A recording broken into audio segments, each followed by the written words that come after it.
Chapter 6. "Lily, please hold still," Mother said again. Lily, standing in front of her, fidgeted impatiently. "I can tie them myself," she complained. "I always have." "I know that," Mother replied, straightening the hair ribbons on the little girl's braids. "But I also know that they constantly come loose, and more often than not, they're dangling down your back by afternoon.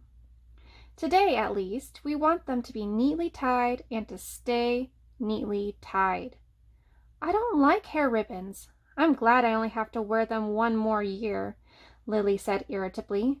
"Next year I get my bicycle too," she added more cheerfully. "There are good things each year," Jonas reminded her.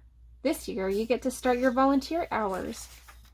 And remember, last year when you became a 7, you were so happy to get your front button jacket?" The little girl nodded and looked down at herself at the jacket, with its row of large buttons designated her as a 7.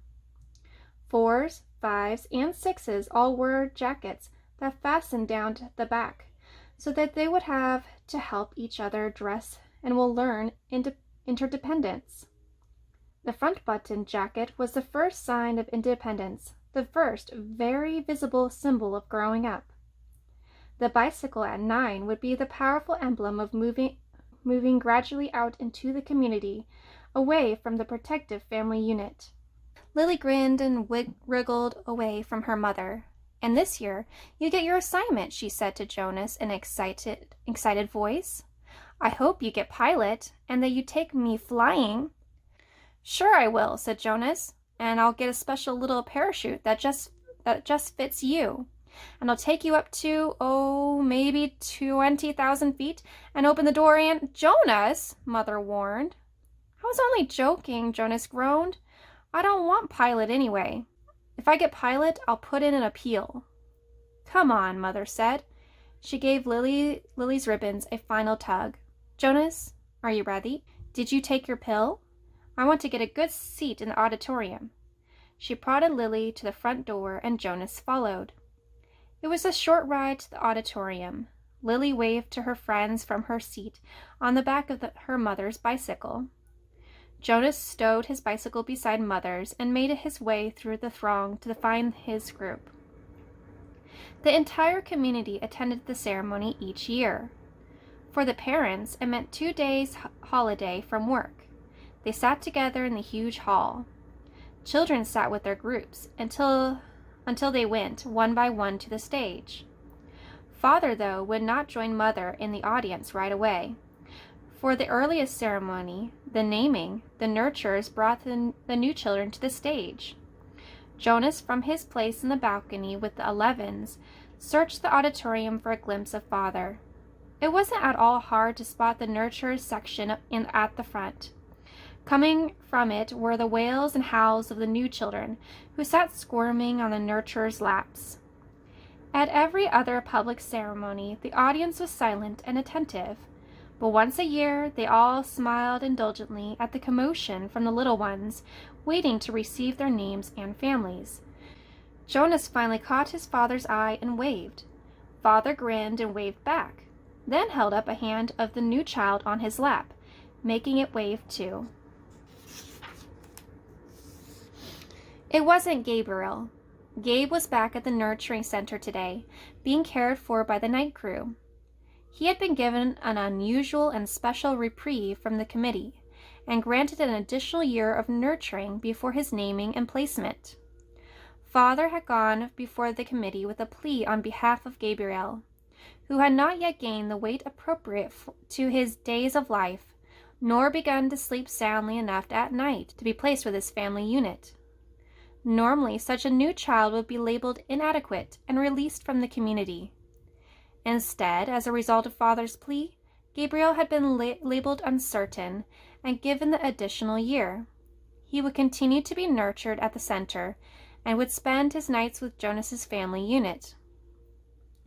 Each family member, including Lily, had been required to sign a pledge that they would not become attached to this little temporary guest, and that they would relinquish him without protest or appeal when he was assigned to his own family unit at next year's ceremony. At least Jonas thought after Gabriel was placed next year, they would still see him often because he would be part of the community. If he were released, they would not see him again, ever. Those who were released, even as new children, were sent elsewhere and never returned to the community. Father had not had to release a single new child this year, so Gabriel would have represented a real failure and sadness. Even Jonas, though he didn't hover over the little one the way Lily and his father did, was glad that Gabe had not been released. The first ceremony began right on time, and Jonas watched as one after another new child was given a name and handed by the nurturers to its new family unit. For some, it was a first child, but many came to the stage accompanied by another child, beaming with pride to receive a little brother or sister, the way Jonas had when he was about to be 5. Asher poked Jonas's arm. "Remember when we got Philippa?" he asked in a loud whisper. Jonas nodded. It had only been last year.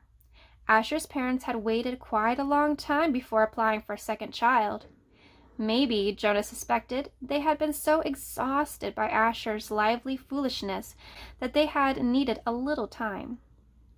2 of their group, Fiona and another female named Thea, were missing temporarily, waiting for their parents to receive new children. But it was rare that there was such an age gap between children in a family unit.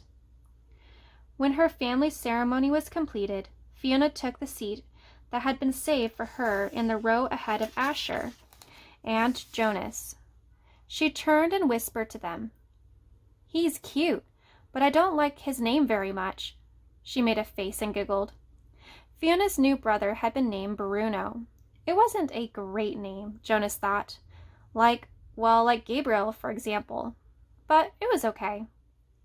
The audience applause, which was enthusiastic at each naming, rose in exuberant swell when one parental pair, glowing with pride, took a male new child and heard him named Caleb. This new Caleb was a replacement child. The people had lost their first Caleb, a cheerful little 4. Loss of a child was very, very rare. The community was extraordinarily safe, each citizen's watchful and protective of all children. But somehow the first little Caleb had wandered away unnoticed and had fallen into the river. The entire community had performed the ceremony of loss together, murmuring the name Caleb throughout the entire day.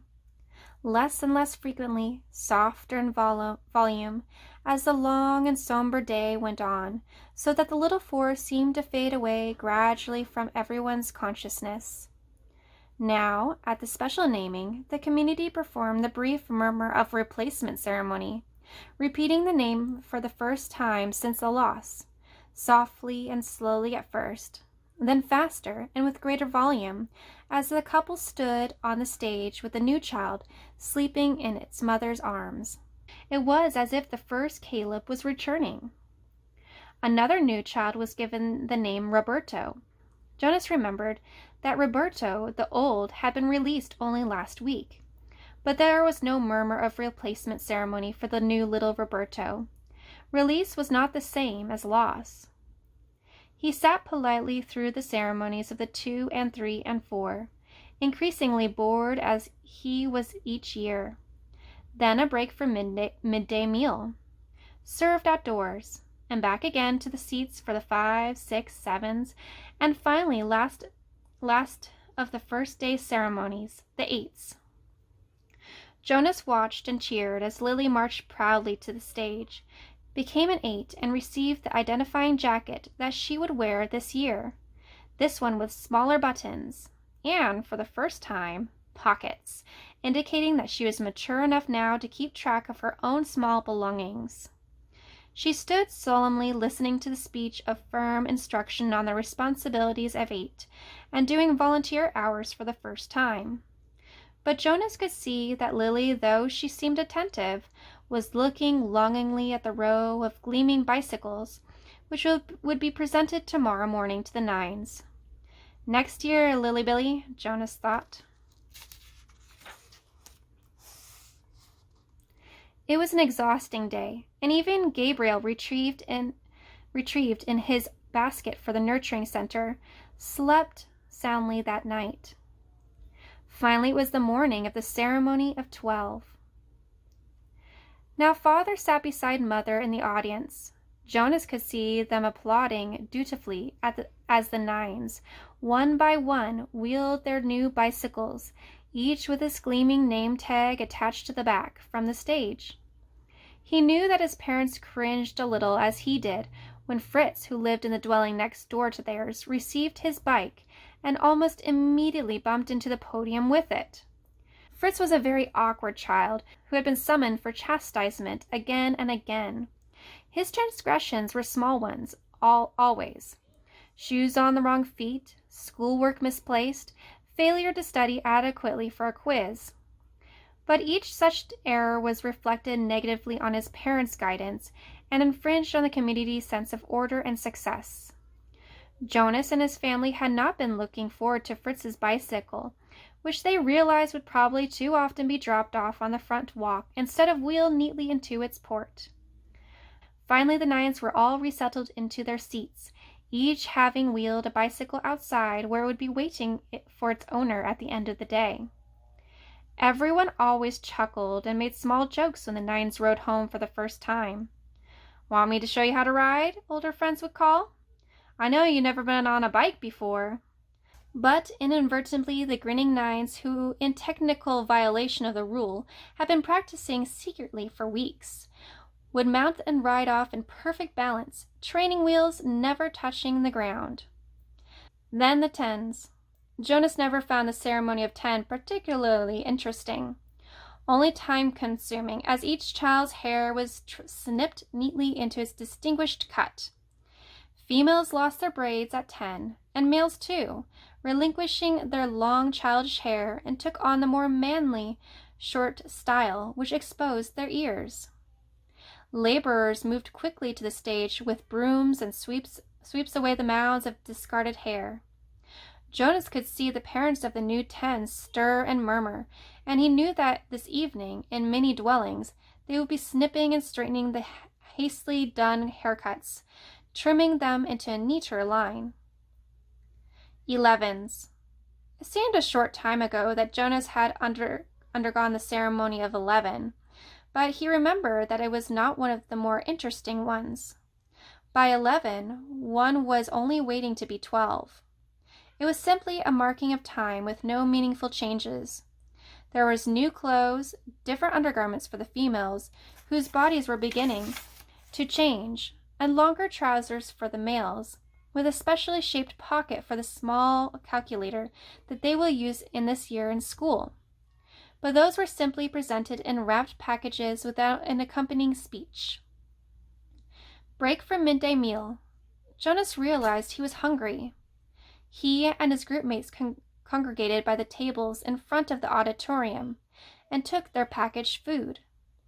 Yesterday there had been merriment at lunch, a lot of teasing and energy.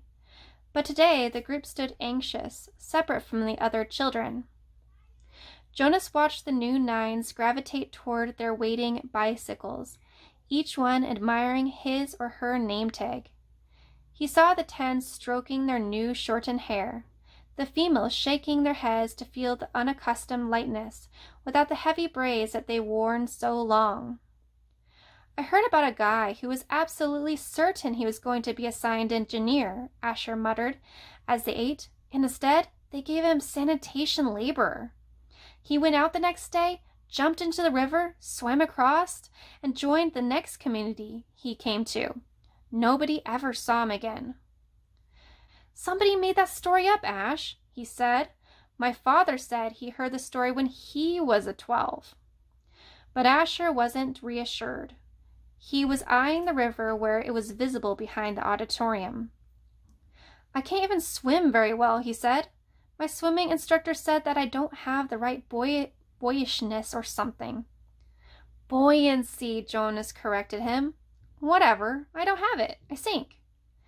"Anyway," Jonas pointed out, "have you ever once known of anyone, I mean really known for sure, Asher, not just heard a story about it, who joined another community? No, Asher admitted reluctantly. But you can. It says so in the rules. If you don't fit in, you can apply for elsewhere and be released. My mother says that once, about 10 years ago, someone applied and was gone the next day. Then he chuckled. She told me that because I was driving her crazy, she threatened to apply for elsewhere. She was joking. I know, but it was true, what she said, that someone did that once. She said that it's really true. Here today and gone tomorrow, never seen again, not even a ceremony of release. Jonas shrugged. It didn't worry him. How could someone not fit in? The community was so meticulously ordered, the choices so carefully made. Even the matching of spouses was given such weighty consideration that sometimes an adult who applied to receive a spouse waited months or even years before a match was approved and announced. All of the factors, disposition, energy level, intelligence, and interests had to correspond to interact perfectly. Jonas's mother, for example, had higher intelligence than his father, but his father had a calmer disposition. They balanced each other out. Their match, which like all matches, had been monitored by the committee of elders for 3 years before they could apply for children, had always been a successful one. Like the matching of spouses and the naming and placement of new children, the assignments were scrupulously thought through by this committee of elders. He was certain that his assignment, whatever it was to be, and Asher's too, would be the right one for them. He only wished that the midday break could conclude and the audience would re-enter the auditorium and the suspense would end. As if in answer to his unspoken wish, the signal came, and the crowd began to move toward the doors.